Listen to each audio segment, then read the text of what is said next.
For today's video mga kapares, ito na naman tayo, sinabawang gulay na masustansya ang ating ihahanda ngayong tanghalian. At ito na nga po, magtatanggal tayo ng dahon ng alugbati. Ayan, sa mga mahilig po sa gulay, shout out po sa inyo.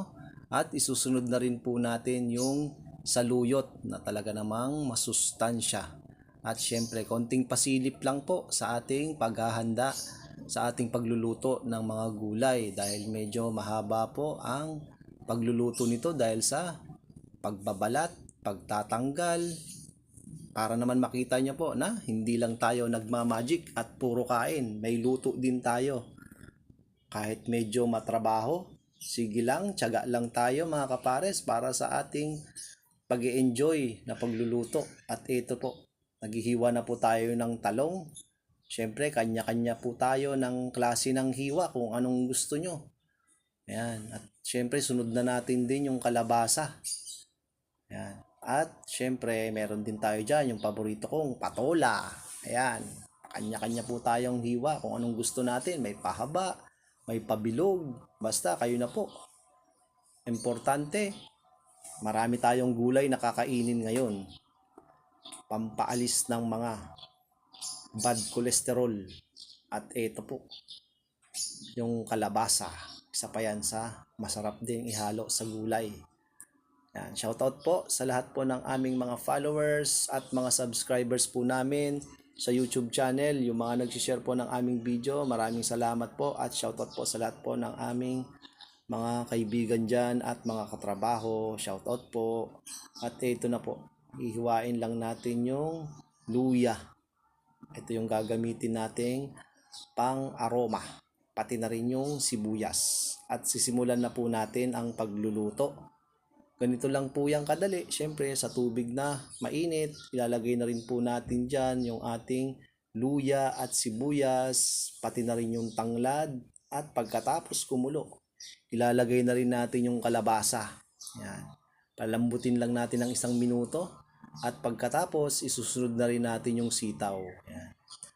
At pati na rin yung talong. At 1 minute ulit na antayin po natin bago natin ihalo yung mga susunod na gulay. Katulad niyan, okra. At paborito kong patola.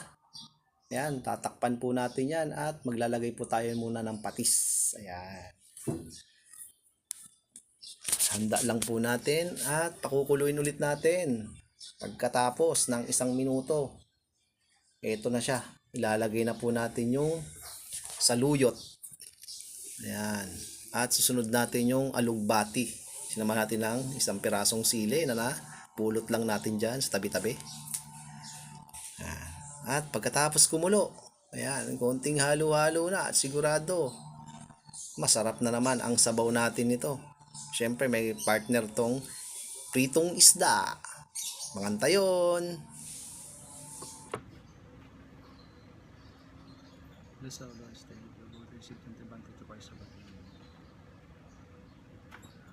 Welcome back mga kapares. Naghanda na naman tayo ng sinabawang gulay.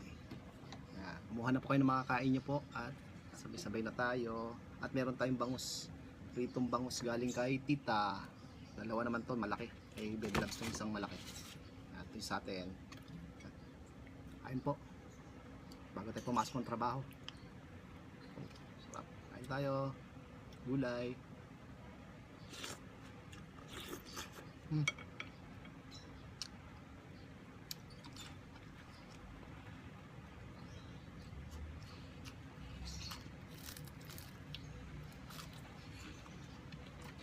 Daing na bangus.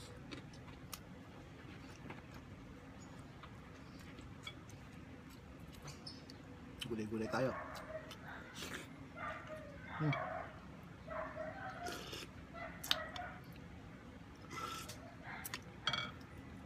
Wala, tanglad. Sabayin natin.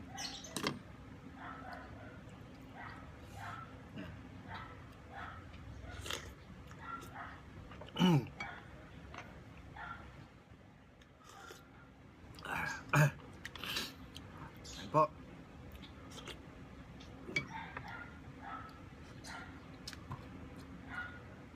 Drinks po natin. Yung apple, lemon, ginger.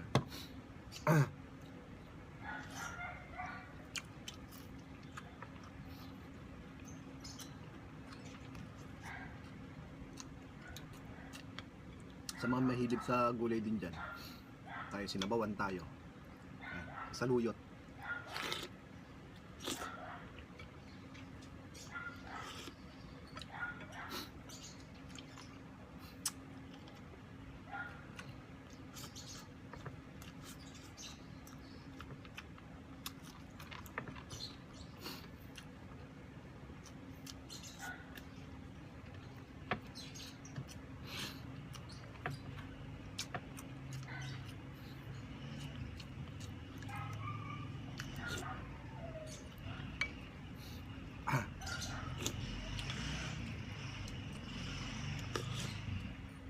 Sarap ng sabaw.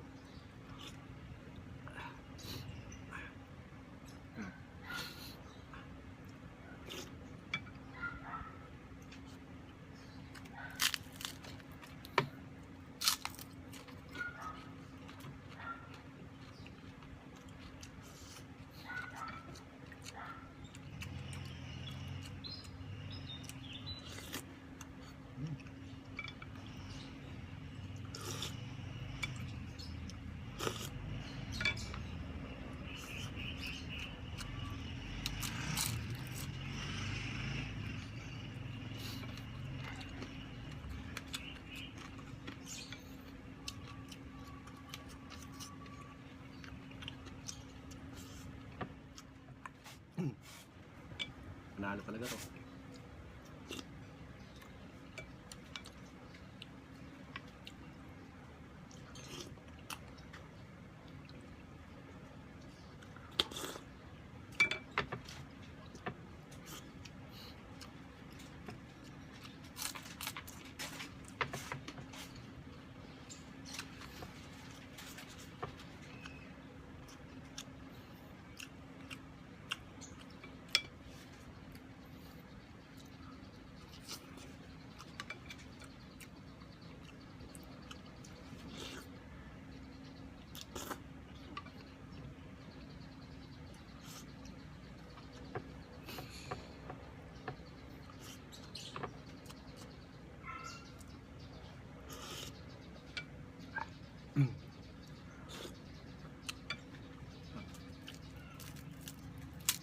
Main ko yung ulo, malutong eh.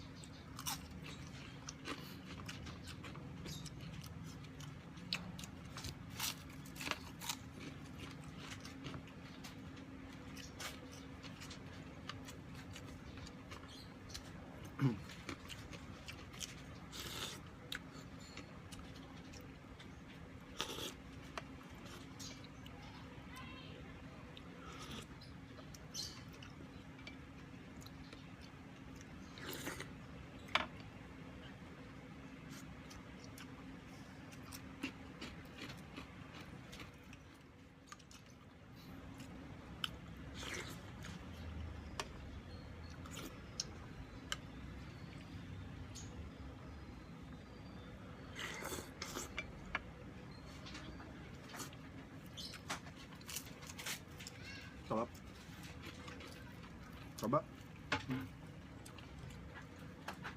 Tabaan ng bangus.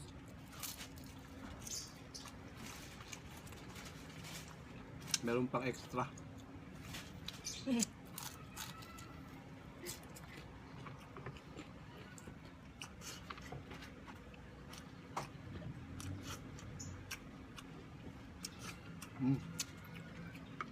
Grabe. Solve tayo sa gulay.